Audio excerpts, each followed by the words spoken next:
Selamat pagi dan selamat datang kembali di analisis mingguan dari Exness.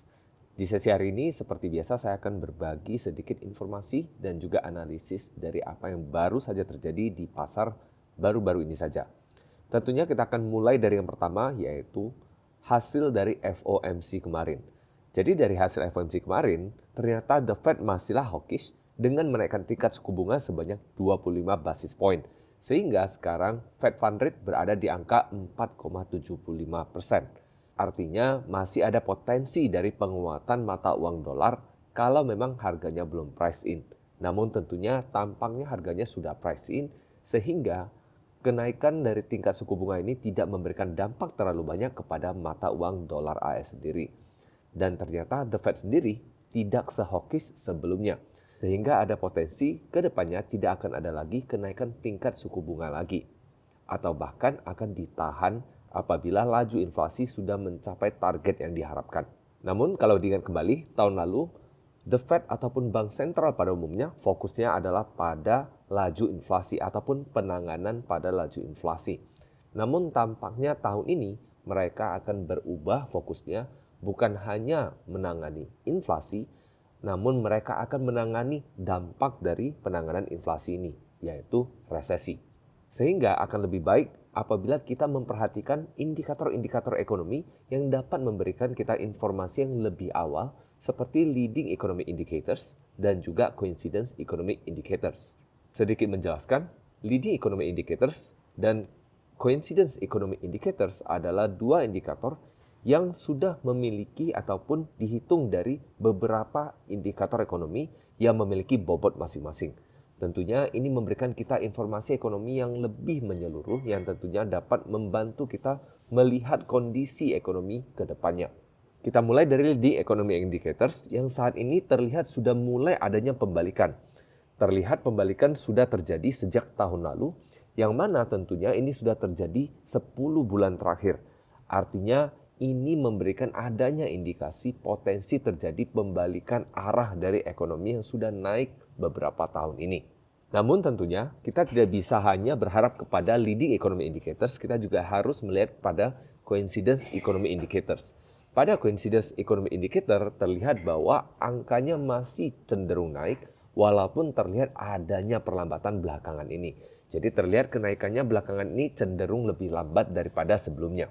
Tentunya kondisi demikian membuat banyak sekali spekulasi dari perusahaan-perusahaan teknologi di dunia, terutama 5 perusahaan terbesar teknologi di dunia, yang mulai memikirkan cara untuk mengurangi beban usaha mereka.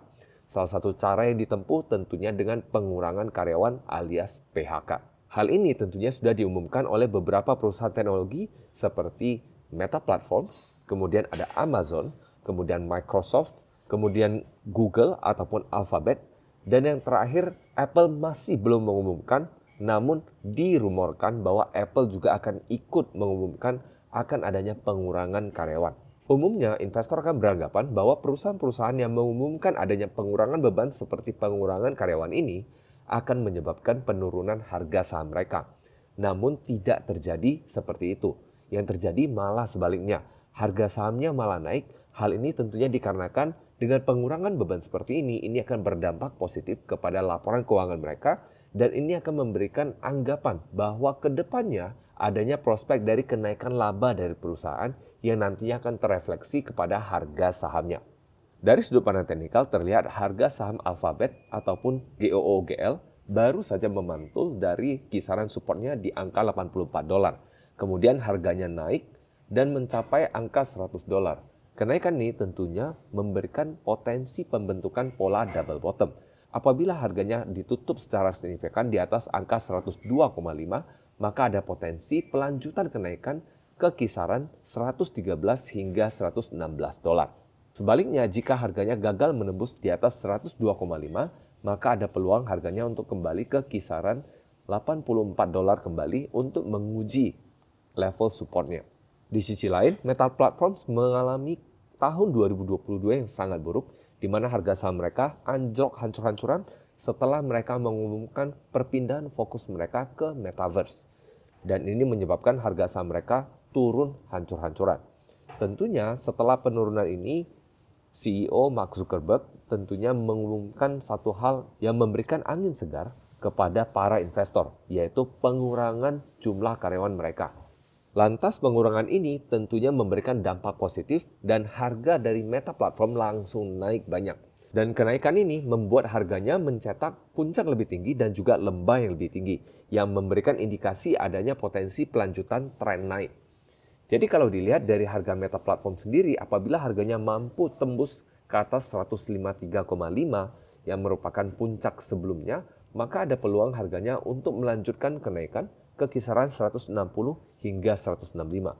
Sebaliknya, jika harganya gagal menembus level ini dan bahkan ditutup di bawah 145 lagi, maka ada peluang harganya untuk kembali menguji kisaran 135 hingga 140 dolar. Sekian analisis mingguan dari Access, sampai jumpa minggu depan.